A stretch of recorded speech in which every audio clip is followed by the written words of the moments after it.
Hi, my name is Brenda Lormel Raymond, oncology nurse practitioner, founder and lead consultant for VDI, a healthcare consulting company. In the United States, breast cancer remains a major concern, impacting countless lives.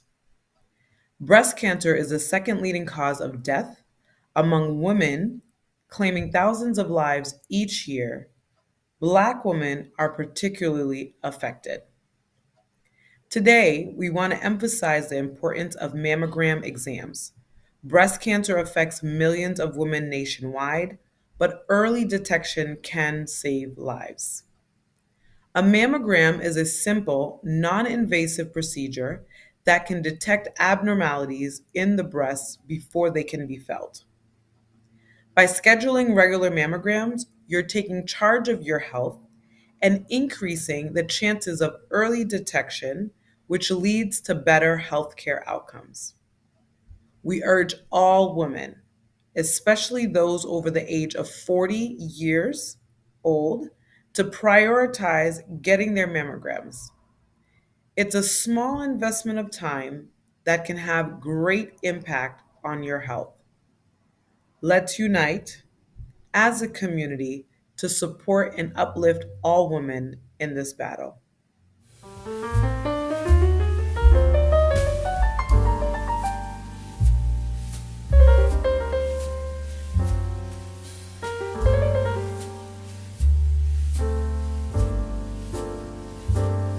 Maladie sida kontinue ap fè ravaj. Li deja touye 40,4 milyon moun nan le moun antye. Men, ak progrè la syans, maladi sa an ba kod jodi ya. Dapre Organizasyon Mondial la Santé, en décembre 2022, te gen 39 milyon moun ki tap viv ak sida. Le maladi a te fèk komanse, se te yon sentans pou lan mor. Jodi ya, sida se yon maladi kronik, tankou diabet ak tansyon, paske gen remèd pou kontrole sida. Medikaman pou sida diminue kantite virus ak nivou aktivite virus a genyen nan komoun. Si test HIV ou pozitif, sa pa vle di ou gen sida, men sa vle di ou nan route pou al devlope maladi sida. Si ou pren remèd ou régulièrement, virus la vin indétectable et puis il vin intransmissible. En anglais, on dit undetectable equal untransmissible. Ça veut dire you equal you. En créole, il fait indétectable égale intransmissible. So nous-mêmes, nous dit 1 égale 1. Remèd yo ap diminue risque ou genyen pour développer maladie sida. Yo pap ka détecter gem nan sang.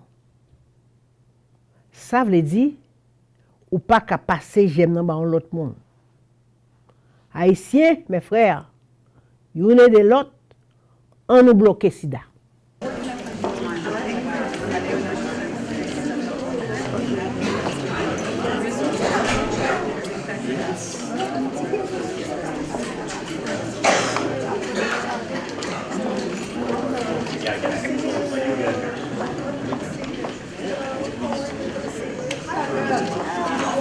It's my birthday twin.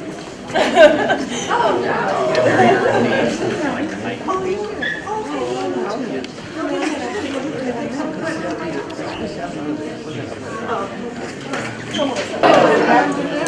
Good afternoon, Randolph. Good afternoon. All right, here we are today. It's raining outside, but it's sunshine in here. That's right. Absolutely. We never miss an opportunity. My name is Katrina Huff-Larman. I am Randolph Town Councilor of District 3. And welcome to Coffee with Congresswoman Presley and myself. Thank you for coming out. Today the Congresswoman is going to address, have a town hall meeting, talk about some of what she's doing on a federal level, what's happening on the state level. Maybe we can, and we'll also talk about a little bit about what's happening on the local level too.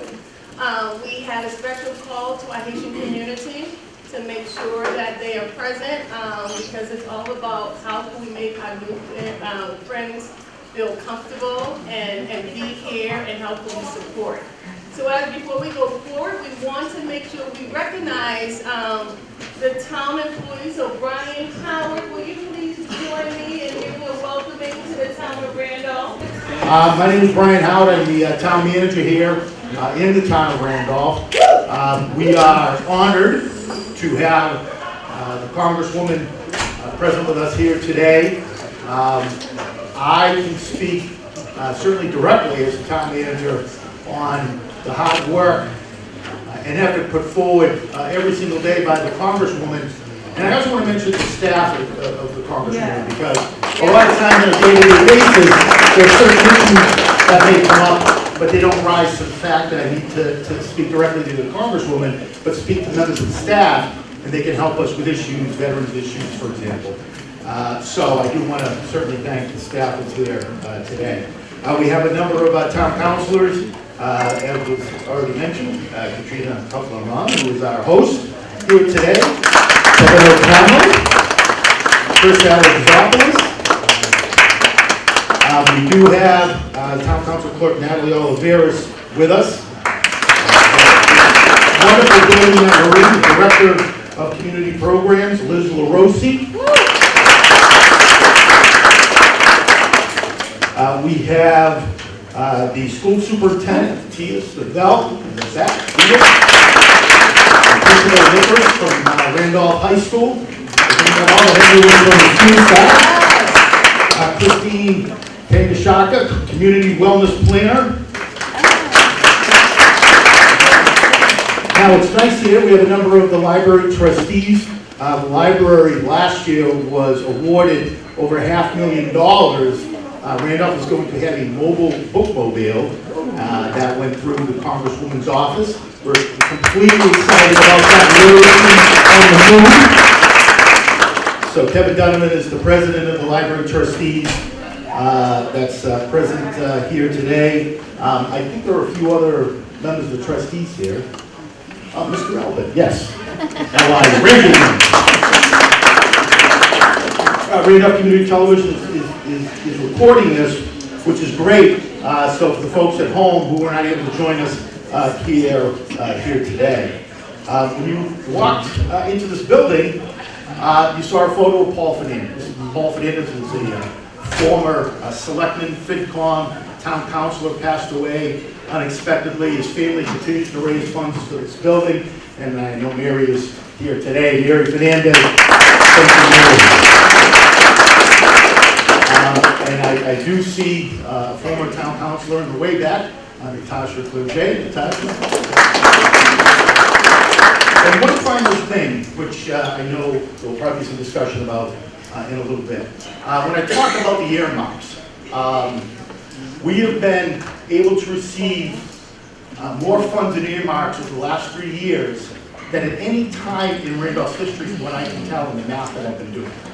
And that is certainly great credit to the Congresswoman and the staff.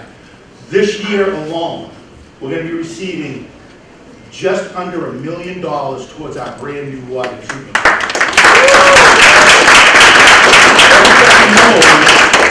The issue of water quality in Randolph, and making sure that that Randolph residents, when they turn on the water, that they know they have water that is at the highest standard.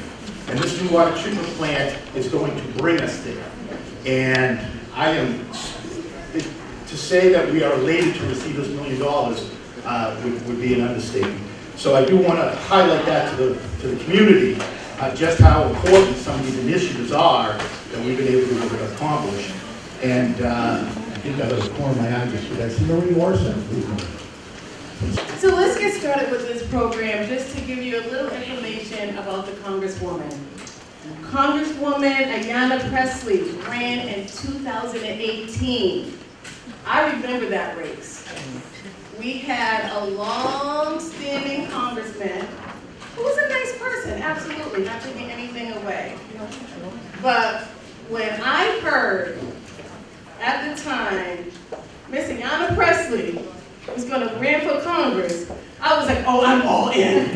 What do I need to do? And knowing that it was going to be a hard road. It's any incumbent, it's a hard road. You know, I think it was 15, 17 years of incumbent, but she was able to make it through and break through that ceiling, break through that glass ceiling. So that deserves a hand.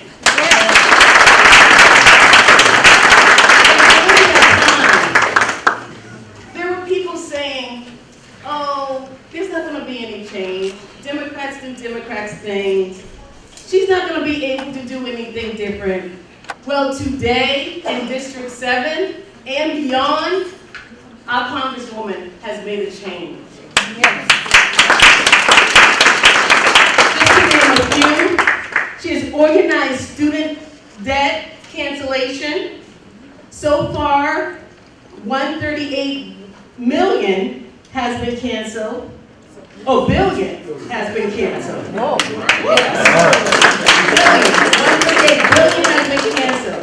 Has advocated for millions of dollars to go into affordable housing. Fare-free buses, free college programs, safe bike lanes, reinstalled LGBTQ plus senior housing, and she's always on the front line when it's about advocating at any just cause. Our Congresswoman is a woman who will be there when you need her to be there. But she also, as our town manager has mentioned, has done some great things for us here in Randolph. As was mentioned, she has given $1 million to the school-based health center, which will be part of, yes, the superintendent's like, yes, part of the Randolph High School. That's huge. That's huge to have a health center in Randolph High School. That's something we need to take care of our students, to take care of our youth. So thank you. As we mentioned, the Turner-Free Bookmobile program, $524,000, and the water treatment program for so long. We at town hall every day, maybe 3 or 4 or 5, 10 times a day, we will get calls about the water in Randolph. We're doing great at this point. We're moving forward, but just to have for someone to invest in the environmental need that we are appreciative of here in Randolph is everything. So we thank the Congresswoman for not only looking at our community as a whole and making sure that we're safe and making sure that our water is safe for our babies, for our students, for our elders. It just goes a long way. I also want to say that her changes in supporting our families have made us realize that she doesn't only talk. She's not a talker and say, I'm going to do this. She walks the walk. Yeah. And she will come here if we need her. And she has come here when we need her. So thank you for that. She's a change maker and a trailblazer. She's a woman who wants justice. And we are so honored for her to partner with us and give us what we need to be healthy as a community. I want to introduce the one and only Congresswoman Ayanna Pressley.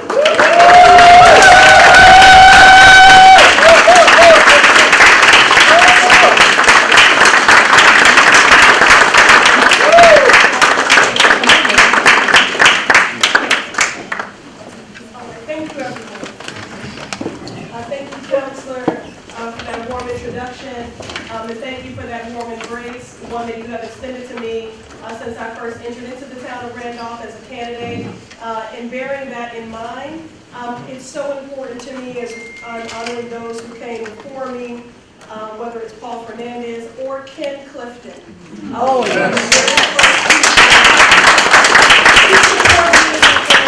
his request of me was to not forget Randolph. And I hope that you all have found that I have kept my word to Ken Clifton and to all of you that I have not forgotten Randolph. I'm going to do my best to err towards brevity, not my strong suit. As you all know, I'm the granddaughter of a Baptist preacher, and I'm also very passionate about this work, but I came here to hear from you. So I'm going to do my best to err towards brevity. But before I go any further, I do want to take a moment, as it is so important to us when we come to community, that our meetings are inclusive and accessible. We work hard to, as much as possible, provide childcare, to provide food, and to provide interpretation. So I do want to take a moment to thank our ASL interpreters for the evening, Gabriel and Elisa. And so again, it is good to be in community with all of you. Thank you for bringing family members with you. Thank you for taking time out of your busy week and joining us for a conversation about what is top of mind for you. I knew the rain would not be a deterrent. I knew this taking place in the middle of the work week would not be a deterrent, because I know me, the people in this room, and how much you care about your community, your neighbor, and these issues. And so I thank you for your engagement. Again, I want to thank Councillor Huff-Lamont for her leadership, for her sisterhood, and again for that warm embrace in those early days of my first run. Hard to believe, I know. I have been in Congress now for 5 years. Whoa. And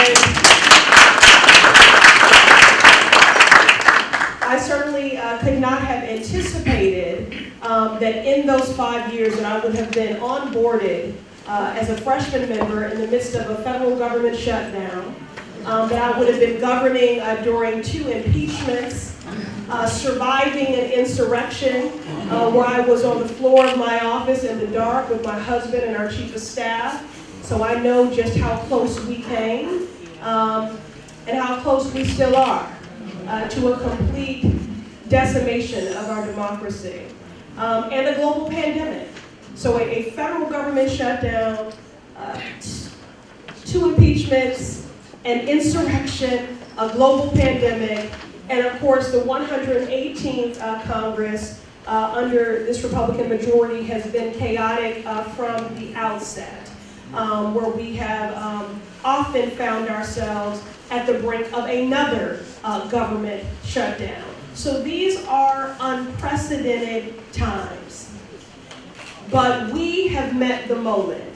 And I mean that when I say we, because I don't write a bill, co-sponsor a bill, vote on a bill, champion a budgetary investment without doing that cooperatively with all of you. Of course, you all applauded the $2.7 million in community project funding that I've brought to Randolph. And those projects, including everything from the Tri-Town Water Treatment Plant, the Turner Free Library Mobile Services Project, the School-Based Community Health Center, and the Culturally Relevant and Digital Literacy for Equity, among others, because those requests came from the people, came from your town manager. And to me, that is the kind of partnership that federally we need to be in with municipal and state partners. Those things that are community-driven, government-endorsed, and then government invested in. And of course, the $2.7 million that I delivered to Randolph in community project funding is not the only money federally that has come to Randolph. That is just specific to our earmark process. For community project funding for the entire Massachusetts 7, I've delivered about $36 million. And again, that was a range of projects, everything from investments in green automation at Franklin Cummings Institute, everything from workforce development in Chelsea at La Collaborativa, everything from $1 million investment for a substance use disorder program, and $1 million investment at Bunker Hill Community College to support tuition-free community college. And I could go on. I know that most in attendance today are from Randolph, If you are not fortunate enough to call the town of Randolph your home, please raise your hand if you live outside of the town of Randolph. Okay, thank you for joining us this evening. And so what I would offer to you is if you are curious about the $36 million in community project funding that I have delivered, again, those are earmarks that are done in partnership and consultation with community and municipal and state electeds. If you want to know how your town has fared, how your community has fared, any member of my team can get that list to you if you want to know about the $36 million in community project funding. Whose phone is this that keeps ringing? Okay. Very popular. Or you're on one of those family text chats that I can't stand. I'm working. But of course, there's been a lot of federal funding that has also come down through the Inflation Reduction Act, through the American Rescue Plan, through the bipartisan infrastructure package. But again, what I was lifting up specifically was just the community project funding, because that's what we care the most about, which is community. And I do want to thank the superintendent, our town manager, Howard, all the counselors, the school committee members. I thank you for your righteous stewardship of the federal dollars that I have delivered. Okay, so let's just thank my colleagues in government.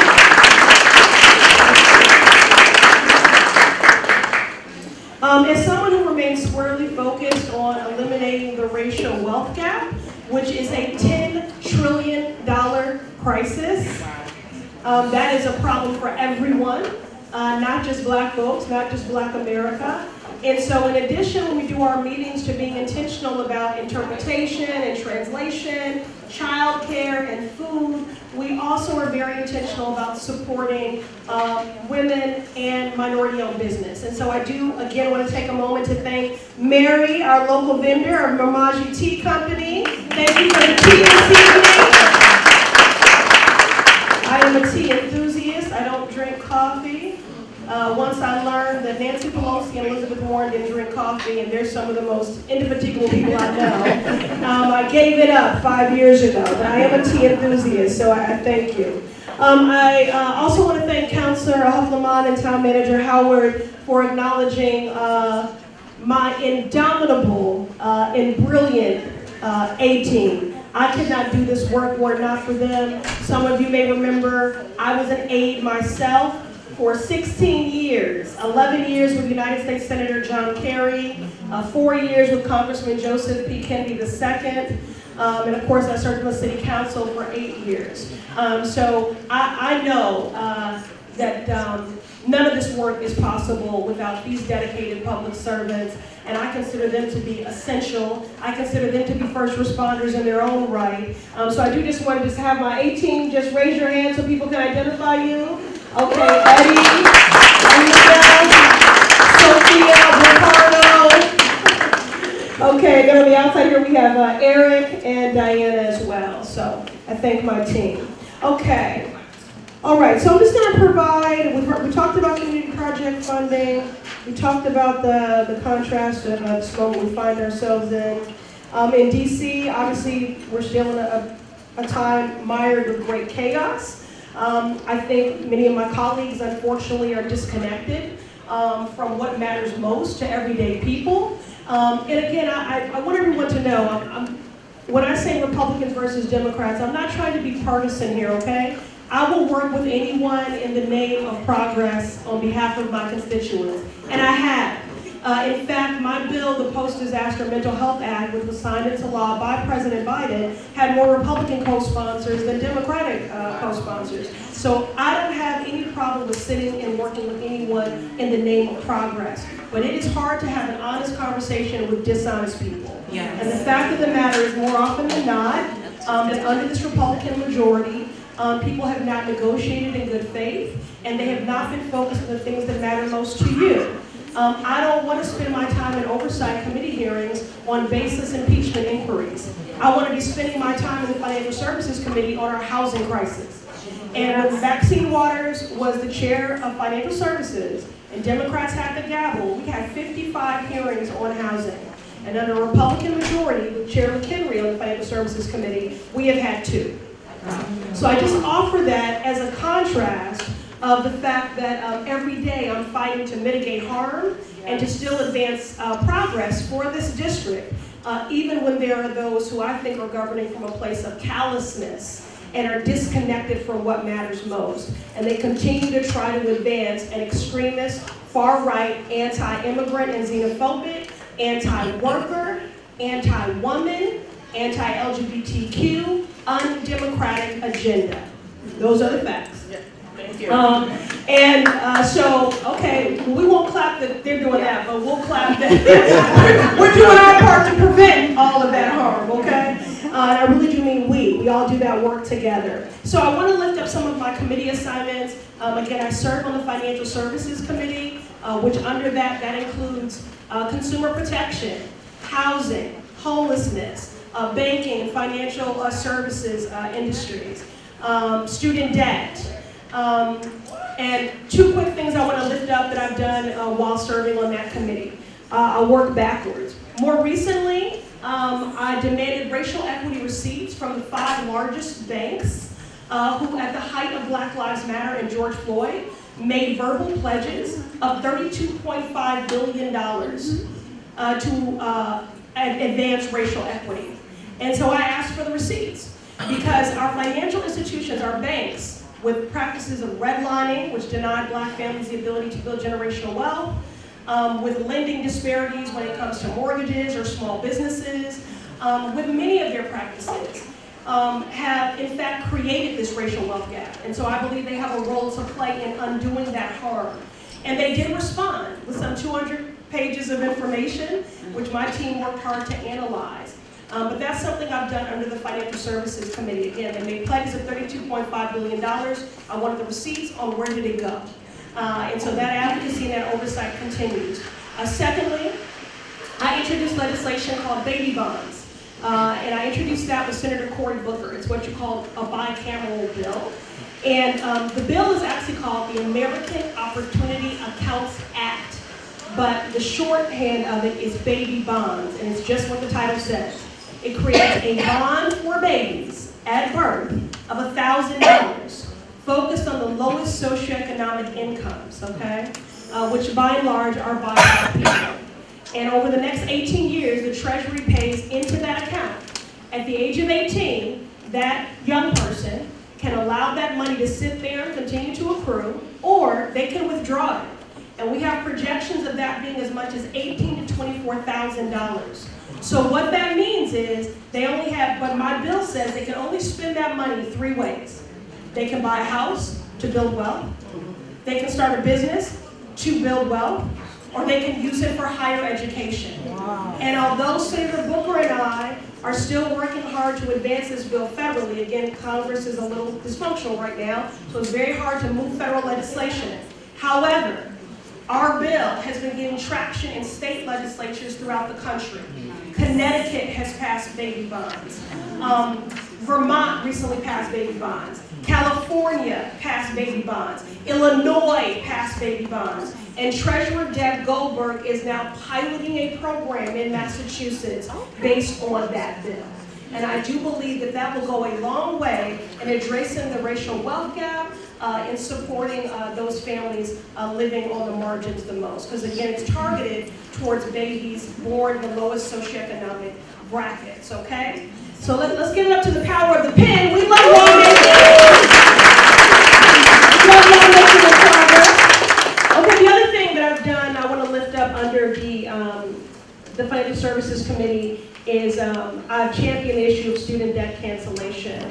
I've been the lead negotiator in the House of Representatives with the White House, working very closely with Senator Warren, Senator Schumer, and we worked for 2 years to get President Biden to take executive action. That executive action would have brought relief to 43 million borrowers. Unfortunately, the Supreme Court obstructed that executive action. The White House is now pursuing an alternative path For broad-based cancellation, I've testified before the Department of Education. I'm very closely monitoring this situation to make sure that President Biden does not in any way go back on his commitment to borrowers. This is a $2 trillion crisis. It is an economic justice issue. It is a gender justice issue. It is a racial justice issue. And it is an intergenerational issue. I have millennial and Gen Z who cannot grow a family, purchase a home, start a business. And I have elders, 76 years young, on fixed incomes, whose benefits have been garnished because they defaulted on loans. And they have cried in my arms that they are going to die, still paying on this debt. And at this point, they owe more than they ever took out. And they're only touching, if they can make a payment at all, the interest and not even the principal. That being said, while we're still fighting for broad-based student debt cancellation, and for President Biden to keep his word to borrowers, we have been successful with targeted student debt relief. And that was what Councilor Lamont was speaking to. So that has been over $130 billion of relief, and in some instances cancellation. And that has benefited about 4 million borrowers, okay? And that's about 800,000. Ricardo, is it about 800,000 borrowers? Last week, you know. In the most recent? Yeah. We'll get the numbers. 80,000 homes, yeah. Okay, all right, who are benefited in the Commonwealth that are borrowers. And so that includes public service loan forgiveness, income-driven repayment, the SAVE program. I've had educators who called me who've been saddled with this debt for decades. A black educator just the other day. She went from $140,000 in debt to zero. Wow. Now, I want to say this, because, you know, there are naysayers that will say, well, I paid my loans, and why should I pay for some? Well, first of all, we should always want things to be easier for the next generation. And secondly, I took out loans, I defaulted on those loans, like most black and brown borrowers, and it took me 20 years to pay them back. But I want easier for the next generation. And the fact of the matter is, you cannot say education is life's great equalizer and continue to put it farther and farther out of reach for people. The cost for higher education, when most people got those loans, has increased by 400%. So we can't be disingenuous. And at the end of the day, our economy, everyone stands to benefit from student debt cancellation. Because instead of somebody paying a mortgage equivalency a month for student debt, they can use that to purchase a home, build wealth, and they can use that money in our local economy. They can use it towards something else, like child care. Because we're also the second or third most expensive state in the country when it comes to child care. It's about $17,000 to $20,000 per child right now for child care. So that is the equivalency of in-state tuition in some cases. So people need that money for essential goods and also to put back into our economy. So just know that fight has not, I've not waned in my advocacy in that fight. And as I said, this is what I've done on the Financial Services Committee, just some of the things. So baby bonds legislation, working to move federally, but it's advancing in state legislatures throughout the country. Student debt cancellation, we would not be seeing any gains in that if we had not fought for 2 years, because many people said it was regressive in impact and that it was a marginal issue, but we worked to prove otherwise. And then, of course, as I said, student debt cancellation. So baby bonds, student cancel. There's one other issue I named. It escapes me right now. Okay, and housing. Always doing the work of fighting for more housing stock. Okay, now I just want to take this pivot out, and then I'm going to close. You're all here because you care about your families, you care about your neighbors' families, and you recognize that our destinies are tied. That is not only true domestically, I believe that is true globally.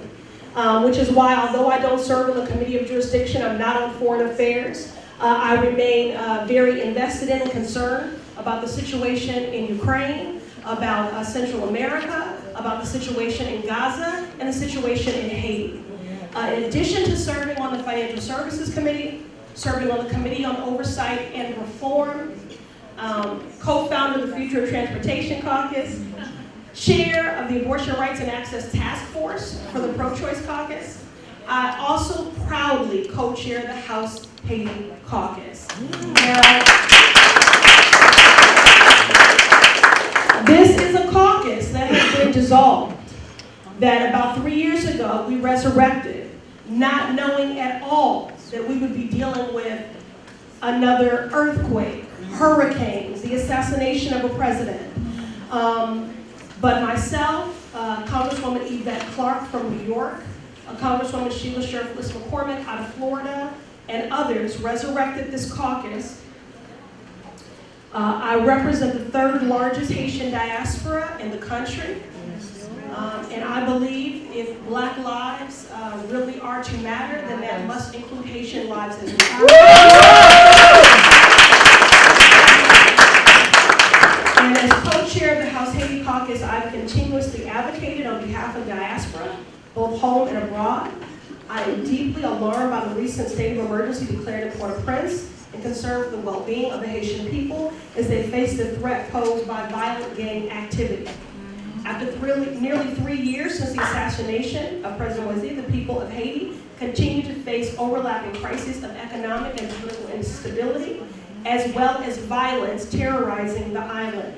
The United States and the international community must take steps to restore security for the Haitian people, prioritize the establishment of a representative transitional government in Haiti, and provide urgent humanitarian relief.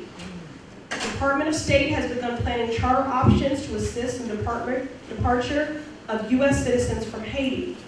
The first charter will be, how do I say this? Cap-Haitian? Cap-Haitian. Thank you. In the north, exclusively for U.S. passport holders at this time. On Monday morning, the DOS distributed a security alert regarding the crisis intake form to U.S. citizens and others who had enrolled. Additionally, I sent a letter with my colleagues urging the Department of Homeland Security, Secretary, and Department of State to immediately redesignate TPS for Haiti. This would authorize Haitian nationals in the United States to remain in the country until conditions improve in Haiti. And we have also called on the Biden administration to halt all deportation flights to Haiti because it is nothing less than a death sentence. Yes. I understand that some of you in attendance have been feeling the weight of this crisis, whether it may be due to family back home or supporting new arrivals here in the Commonwealth. Please understand that this Congresswoman, your Congresswoman, will continue to advocate for you on this front, and I encourage you to remain in touch with my office. Again, our freedoms and our destinies are tied. I remain as invested in the situation in Haiti as I am in the situation in Gaza, especially as a woman of faith. I do not believe that vengeance is a foreign policy doctrine. The crisis in Gaza and starving children, the fact that they have had to create a category, wounded child, no surviving family. Wounded child, no surviving family is an abomination. It is an abomination. And that is why since October 7th, in addition to mourning the lives of those 1,200 Israelis in the face of the brutal attacks, horrific attacks by Hamas, I've continued to champion the need for a permanent ceasefire, to return the hostages to their families, to save innocent lives, and to deliver humanitarian aid. So again, our freedoms and our destinies are tied. That's why I also want to thank the many men who sit shoulder to shoulder to me in my fight and my work on the front lines for reproductive justice, for maternal justice, and for abortion justice. This is simply a matter of health care, bodily autonomy, and freedom, and there are coordinated attacks at every level of government, and they've even enlisted the Supreme Court as co-conspirators in that. I see this as nothing more than a march towards a national ban on forced birth. And when you consider the Black maternal morbidity crisis, and that Black women are 4 times more likely to die in childbirth or post-birth complications, regardless of education and socioeconomic status, this is a matter of life and death. And so I will continue to legislate, to organize, to mobilize, to agitate when needed, as if lives depend on it, because they do. All right.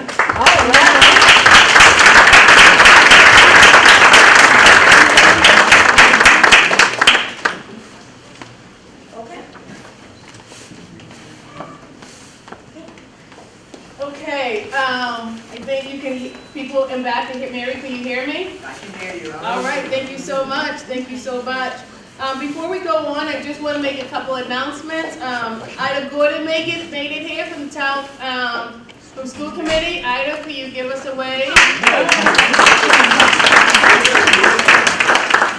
Peggy Louise made it here from the health department. Peggy, can you Oh my goodness. Well, she had me at her house. I've known you longer. Okay, that's what I'm going to say for now. We may have time for something else. But the first question is, what are you doing to improve public transit in our district? Is HUD ever going to be in the business of building new housing again? Before, I'm sorry, Congresswoman, before we get into that, those who have questions, could you please pass them, and they will come forward to me. Aaron is waving his hand, Eddie is raising his hand, Aaliyah, there are people all around you. They'll come, you can raise your hand, they'll come around you. Okay, yeah. Okay, so as I mentioned, in addition to serving on the Family Services Committee, the Committee on Oversight and Reform, chairing the Pro-Choice Caucus, Abortion Access and Task Force, I am also the co-founder of the Future of Transportation Caucus. I do see issues of transportation as being very close to linked to our other goals of economic and racial justice, of public health. Safe and affordable housing is a critical determinant of good health. I see all these issues that are connected. It also is critical to our climate and sustainability goals.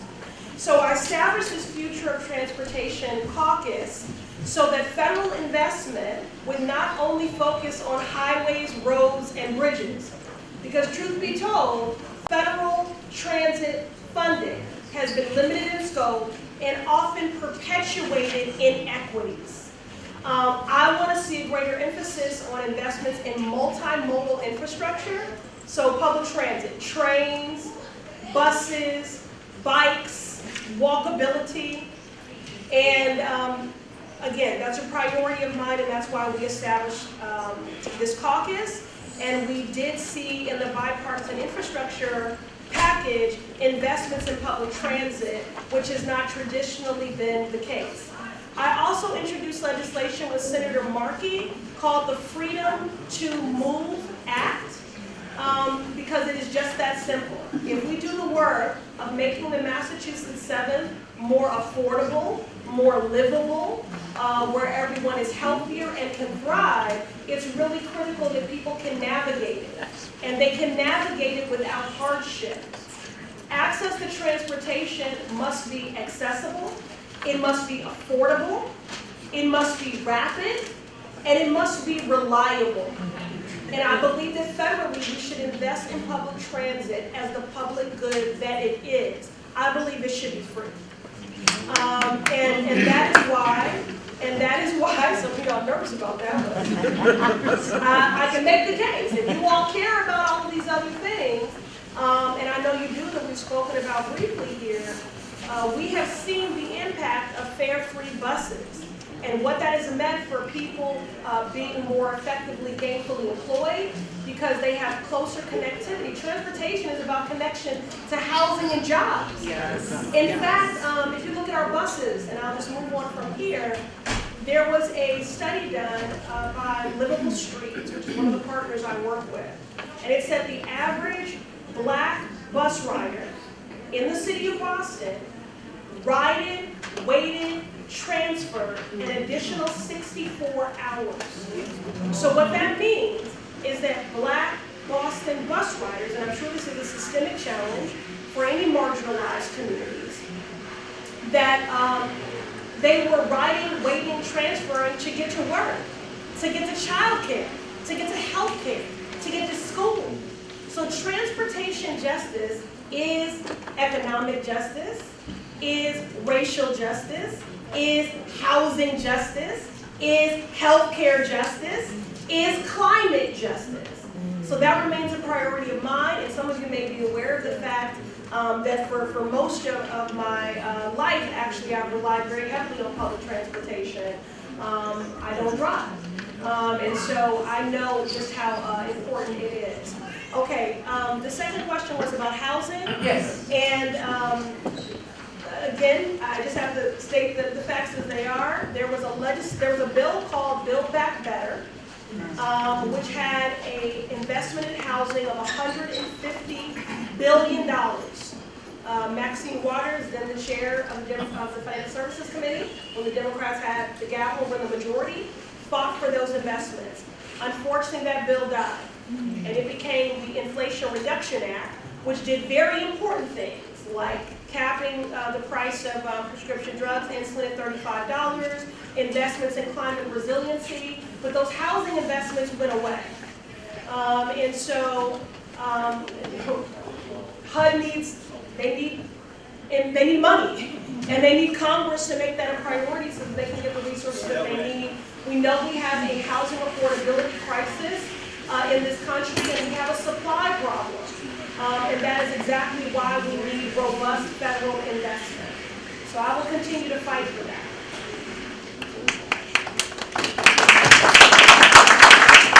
There is talk of student loan forgiveness, but what is being done to address the root problem of affordability? We should fix the problem before anything else. Otherwise, it's just a continual issue. Yeah, I hear that.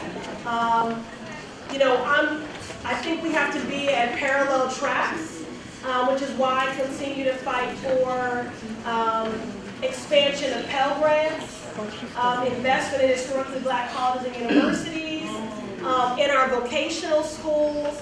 So we do have to address all of it. And I want to say this, the American Rescue Plan funds at the height of the COVID pandemic, they were very flexible funds. And it's not lost on me that many employers and many college presidents who could have spent those monies to do anything chose it to cancel student debt. Not all of them, but some of them did. So I think that speaks to what a crisis it truly is. But I agree with you, we also have to address the root causes, and I do think that means we need federal investment as well in higher education. So I'm of two minds.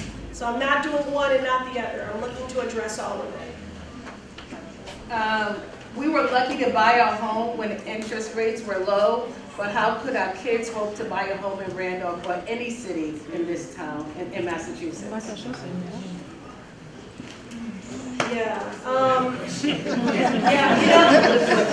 let me tell you something. I want to be a trusted voice. So you can't trust me if I don't move with integrity. So part of integrity is just telling the truth. Yes. I don't know. I mean, this is a real crisis. I saw a report recently that said that if people are even able to purchase a home, that the most people are purchasing their first home between the ages of 49 and 52. Now that should really tell you something, because it used to be very different, right? You know, if you went to college or vocational school, you moved in, maybe your first apartment with some friends, you saved up some funds, you met the love of your life, and maybe your late 20s, early 30s, you were purchasing a home. And so the fact that for many, if it happens at all, it's not happening until late 40s, early 50s, is a great injustice. I do think we have to be concerned about two things. One, as someone who did not become a homeowner until I was in my 40s, in large part because of my student loan debt, we have to also focus on renters too. I know a lot of renters who cannot afford where they're staying. So I do believe in rent stabilization. I believe in a tenant's right of first refusal. And we have to do something about the price of rent, because, I'm sorry, elders, it's too damn high. And for as long as that's true, people will not be able to have any kind of nest egg. As you know, 50% of people in this country don't even have $400 saved for an emergency. So the reason why I work on all the other issues, student debt cancellation, prescription drugs, child care, is about stabilizing these other costs. Because what if I get you into a home, but then you have things that need to be repaired and you can't afford that? You can barely keep up with the mortgage. So it's not just getting people into a home. They still have to be able to survive in the midst of that. And so that's why I don't look at this issue, the issue of housing, affordability, or home ownership. I don't look at it in a silo or a vacuum. All of these issues are connected. It's another reason why I support proposals for if you pay your rent on time, that should count for good credit. Because a lot of people have a hard time being in good standing to be considered to purchase a home because of their credit. And I think if you've been paying your rent on time, then that should count towards your credit score. And then finally, I did introduce a bill with Maxine Waters called Down, the Congresswoman from California, and ranking member on financial services for Democrats. We introduced a bill called Down Payment Towards Equity, which would provide $20,000 in down payment assistance for first-time homeowners. And so again, that's a bill we've struggled to pass federally, but we do have state legislatures and some mayors, including Mayor Wu in the city of Boston, who were using American Rescue Plan funds to create accounts where if people were eligible, they could use those funds for a down payment to purchase a home. So those are some of the ways that I'm getting at that. Okay, so addressing other costs, stabilizing child care, eliminating student loans, stabilizing rent costs, making it easier for people to have good credit, and then of course my bill that would provide down payment assistance. Okay. Is it possible to use FEMA trailers to house our friends and families until a solution is made? Who are unhoused? Who are unhoused, or I'm assuming new families that are coming from different countries. Oh, new arrivals. Yes. Okay, new arrivals, okay, migrants. Before I get to that, let me go and say one other thing on the housing thing, because in addition to people struggling to purchase a home, homelessness is through the roof, right? Yeah. There are so many people that are unhoused. So many people struggling with food insecurity. On hunger, I believe that is a humanitarian crisis. It is a moral failing, and it is a policy choice. On the issue of homelessness, I feel the same way. And just to talk about the military-industrial complex, for the price of one military aircraft carrier, we could end homelessness. So when people tell you that a budget is a statement of our values, that is true. It is not that we do not have the resource. We don't struggle with a deficit of resource. We struggle with a deficit of empathy. And we can end homelessness, and we can end hunger. Now, when it comes to our new arrivals, this is a humanitarian crisis that is being managed by our governor, who I believe has been innovative and nimble for an unprecedented crisis. But let me go back to Haiti for a moment, okay? If people are upset about new arrivals, address the crisis in Haiti. Yeah. Do you think the people in Haiti don't want to be in Haiti? They are coming here because they can't stay there. Yes. So if you are upset about new arrivals, then we need the administration to make it a priority to stabilize Haiti and to empower and support Haitian civil society in this, addressing the economic devastation, the political instability, and the violence, which is also why I've written a letter around disrupting the trafficking of arms and guns, because how are the guns getting in the hands of gang leaders in Haiti? Yes. They are coming from here. Yes. So if you are upset about this humanitarian crisis and Haitian migrants and new arrivals, do something about Haiti. I'll say the same about our siblings in Central America and other places. U.S. foreign policy has contributed to destabilization, which has contributed to an influx. To seek asylum is a legal about safe haven. It is your right to do so. But when it comes to more creative ways to house migrants, our new arrivals, again, our governor has been working creatively. All of our systems are being stressed in ways that we have never experienced. Our school systems, our healthcare systems, and our housing, which was already in a crisis. So I think that all options should be on the table. You know, I'm not the governor, and you're talking about FEMA trailers, so that's federal money. So I think all options should be on the table, as long as it is one that centers the dignity and the safety of people. And I have visited a number of these congregate shelters. I am overwhelmed by the number of babies. Yes. Yeah. And the trauma that they have experienced. Yesterday I visited Lafayette School in Everett and met a young child whose mother was murdered in front of them and placed in an open grave. And the fact that this child still has love in their heart and for the world is in and of itself a miracle. And I just say that, so when you think about the harrowing conditions and what the unspeakable horrors that people have seen in their journey here, you have to know they were fleeing hell. Because who would want to subject their child to that? Who would want to risk their life in that way unless they had no other choice? So U.S. foreign policy, we have a responsibility in this as well. So I think all options should be on the table. And I'm happy to talk to appropriate people about exploring FEMA trailers. Again, I support anything that supports the safety and the dignity of our new arrivals.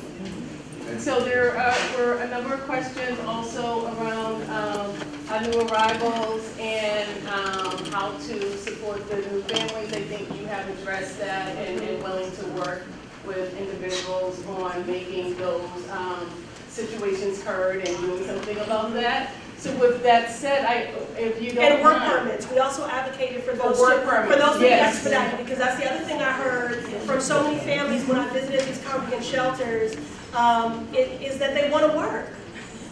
You know, they want to be self-sufficient. They want to provide for their family. They want to make a contribution. But we have got to expedite those work permits. And I know a lot of people who have jobs that are empty, that stand at the ready. But we have to expedite those work permits. I know the processing has already been reduced, and that has made some difference. I also want to say this. I'm in Washington, you know, usually if we're in session, I'm there Monday through Friday. But I have a Hyde Park office.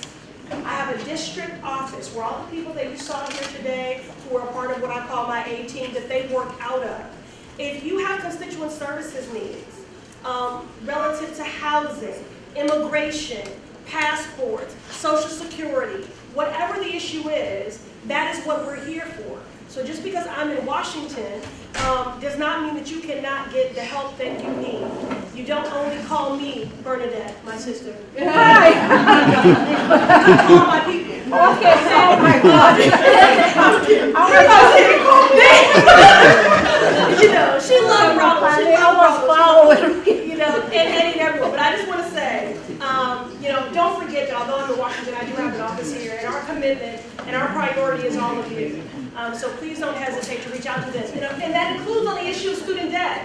If you don't know what you're eligible for, we can be your navigators so that you can figure out what you're eligible for and get the relief that you need. Because more people are eligible than realize for the targeted relief. Okay? Thank you. But going back to Haiti, what did you want to say? So what I wanted to say, I wanted to, because I think, so the questions, there's so many questions. Thank you so much for the questions.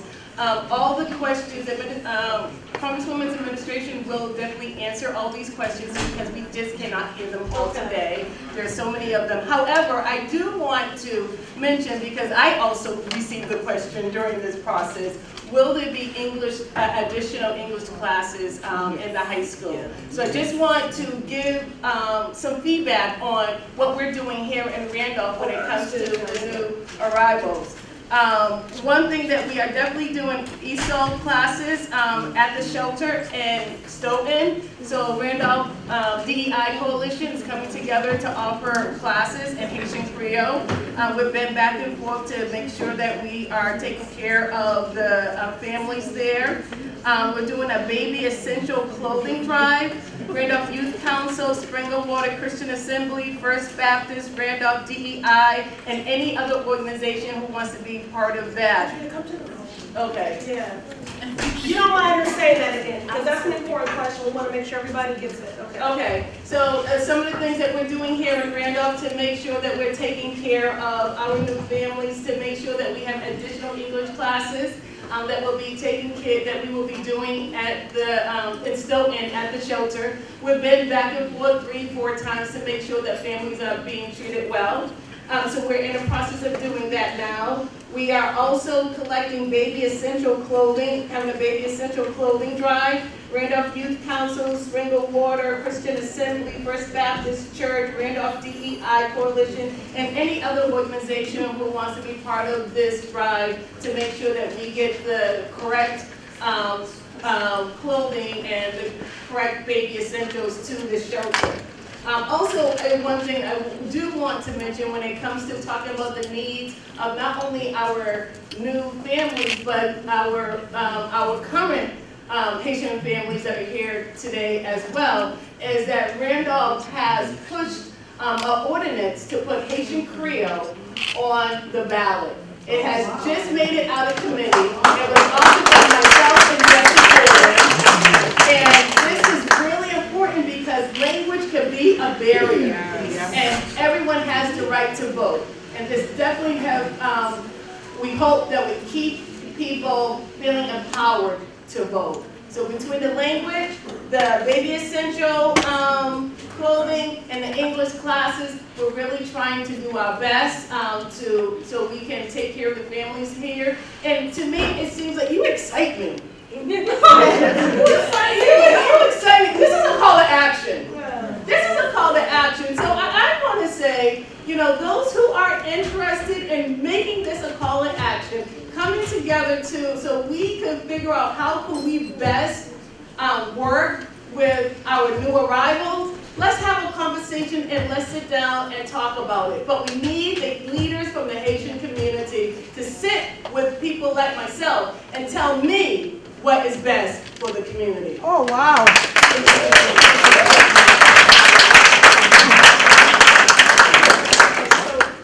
Maladie sida continue à faire ravage. Li déjà touye 40,4 millions de monde dans le monde entier. Mais, avec progrès la science, maladie ça en bas code jodi a. D'après l'Organisation mondiale de la santé, en décembre 2022, il y a 39 millions de monde qui t'a vive avec sida.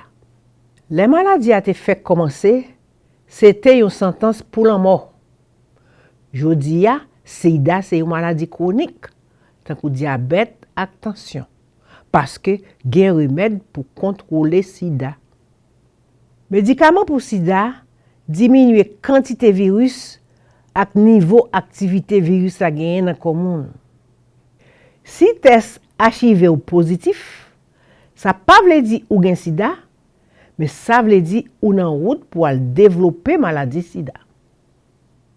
Si vous prenez un remède régulièrement, le virus devient indétectable et puis il devient intransmissible. En anglais, on dit undetectable equal untransmissible. Ça veut dire you equal you.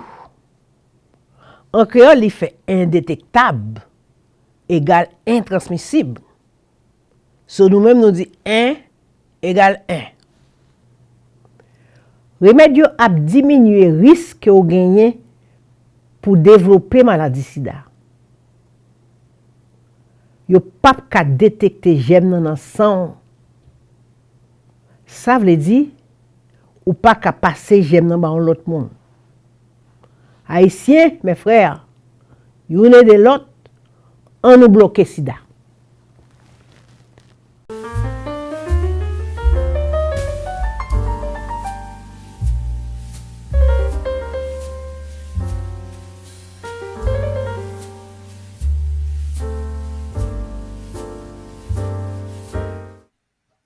Hi, my name is Brenda Lormel Raymond, oncology nurse practitioner, founder and lead consultant for VDI, a healthcare consulting company. In the United States, breast cancer remains a major concern, impacting countless lives. Breast cancer is the second leading cause of death among women, claiming thousands of lives each year. Black women are particularly affected. Today, we want to emphasize the importance of mammogram exams. Breast cancer affects millions of women nationwide, but early detection can save lives. A mammogram is a simple, non invasive procedure that can detect abnormalities in the breasts before they can be felt. By scheduling regular mammograms, you're taking charge of your health and increasing the chances of early detection, which leads to better healthcare outcomes. We urge all women, especially those over the age of 40 years old, to prioritize getting their mammograms. It's a small investment of time that can have great impact on your health. Let's unite as a community to support and uplift all women in this battle.